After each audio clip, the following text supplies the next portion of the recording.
Body's breaking down. I want you to get through Christmas, and then we have some difficult decisions. I knew that. I could tell. Her miracle came later that day, and she was transplanted with new lungs on Christmas Eve, and they finished on Christmas morning.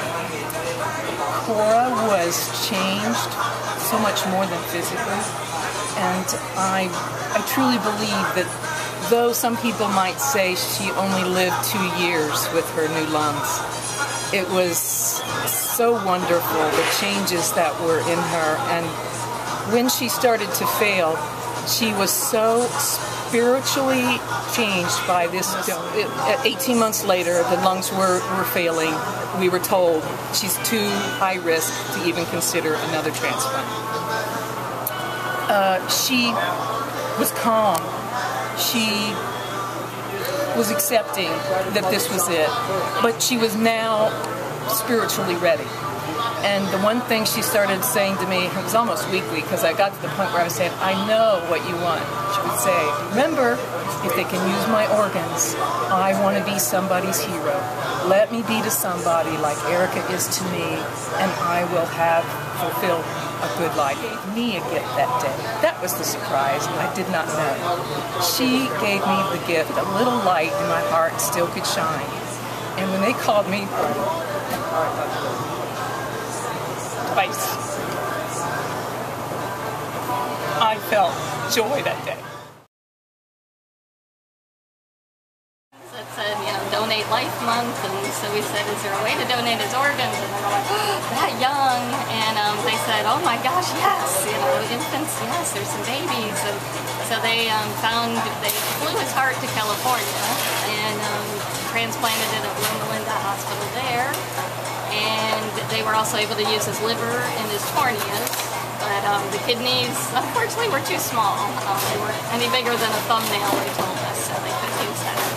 And then, you know what, it was the only thing that made sense, was the only beautiful thing that came out of a horrific ending to his life. And to this day, we've had 3 subsequent children, and I volunteered ever since for Trans Life and really getting the organ donation word out there, because it helped us so much.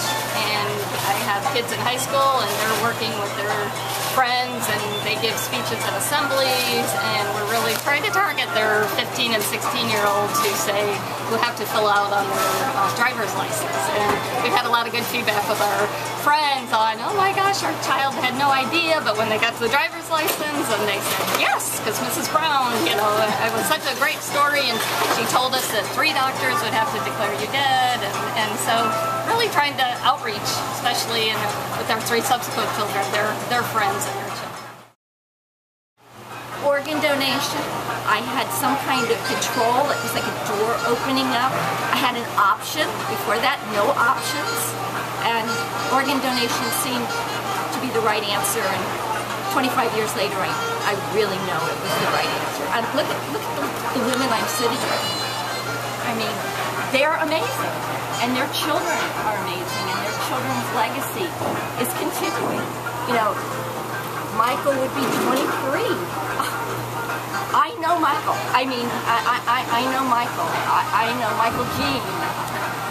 I know Cora. I don't know Julie. Terry. I don't know your daughter, but I will. Her heart went to a gentleman in Miami, and her kidneys went to a gentleman in Puerto Rico and in Illinois, I believe.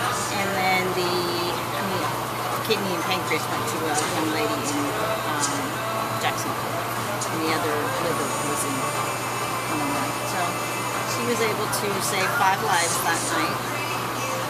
Being out there to help. I wasn't there the night Michael came in, but I was well aware of when Michael came in.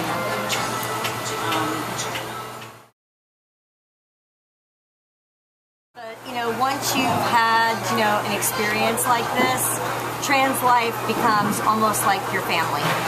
Between all the involvement that we do as volunteers, educating the public on how important it is to be an organ donor and getting out there in the public eye. You know, like with me, Michael, it was only 4.5 years ago, I knew about organ donation. You know, my daughter registered when she went to the DMV. Michael did not, but it wasn't until, you know, Michael passed away, neither him or I were organ donors, but my husband and my daughter were. So once he passed away, you know, that became the only option, was to allow him to be able to continue life. And I'm the one who approached the hospital. The hospital didn't approach me. You know, I basically told them, you know, my son is going to be an organ donor, so whatever needs to be done, you know, I'm here to do that. All of us being donor moms, the one thing that we share in common is knowing how much love we still have for our children. And the outside world, they kind of get tired of hearing you talk about your child. And it's a sad thing, but they don't relate because they look at a death as being a death. You know, they've lost their mom or their dad or, you know, a family member, but they've never lost a child. And losing a child, it's a completely different world. You don't ever get over that. Never. It's just something that you will live with forever. You just learn how to live with it. You were a family and you were denied that option, you would have brought me pain. If I had a child who was brain deaf, 2 weeks, 2 years, 20 years later, somebody said, so, you donated? And you went, no one asked?